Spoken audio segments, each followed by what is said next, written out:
và chấm điệp số bông mai bông vốn mà thằng này thì bấm bớt khai 4 ឆ្នាំ 2025 បាទវេលាម៉ោង 10 ấy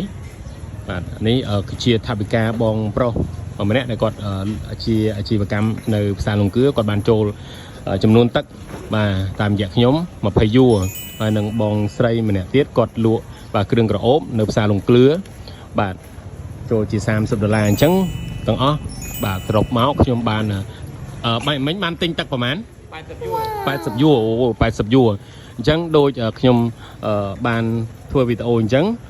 បើសិនជាពុកម៉ែបងប្អូនបានធ្វើដំណើរតាមច្រកទ្វារអន្តរជាតិប៉ោយប៉ែតចូលទៅក្នុងប្រទេសថៃបាទមានការនឿយហត់បាទស្រែកទឹកពុកម៉ែបងប្អូនអាចបាទយកទឹកបាទដោយសេរីបាទអត់មានគិតថវិកាទេបាទហូបមកស្រឡាញ់បាទនេះគឺជាសេចក្តីជ្រះថ្លារបស់ខ្ញុំនិងជាពិសេសបងប្អូនដែលគាត់បានចូលរួមបាទជាថវិកាឲ្យខ្ញុំទិញទឹកដើម្បីចែកជូនពុកម៉ែបងប្អូនដែលគាត់បានធ្វើដំណើរចូលទៅក្នុងប្រទេសថៃ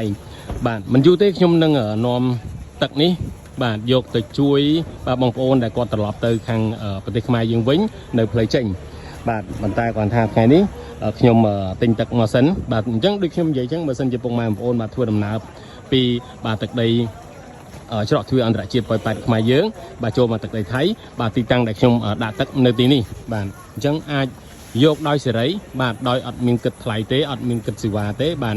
គឺបរិភោគមិញយកទឹកញ៉ាំទៅយកណាអូខេបាទអញ្ចឹងដូចខ្ញុំនិយាយអញ្ចឹងថា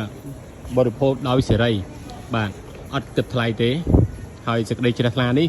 ខ្ញុំបានសាងបាទក៏ផ្ញើជូនពុកម៉ែបងប្អូនដែលទស្សនាបាទដំណើរនេះ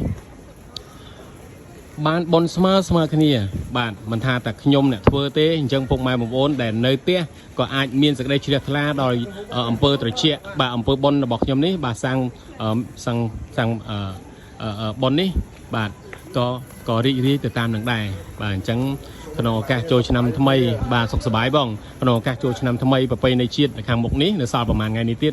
ជូនពរពុកម៉ែបងប្អូនរកទទួលទានមានបានជាពិសេសប្រកបការងាររកស៊ីជួញដូរអីហ្នឹងប្រាថ្នាអ្វីៗឲ្យសម្រេចដោយសេចក្តីប្រាថ្នាបាទសូមអរគុណបាទអញ្ចឹងកុំភ្លេចណាធ្វើដំណើរចូលទៅក្នុងប្រទេសថៃវិញអាចមកយកបាទទឹកហូបដោយ free ដោយសេចក្តីជ្រះថ្លាអំពីខ្ញុំសូមអរគុណសូមជម្រាបលា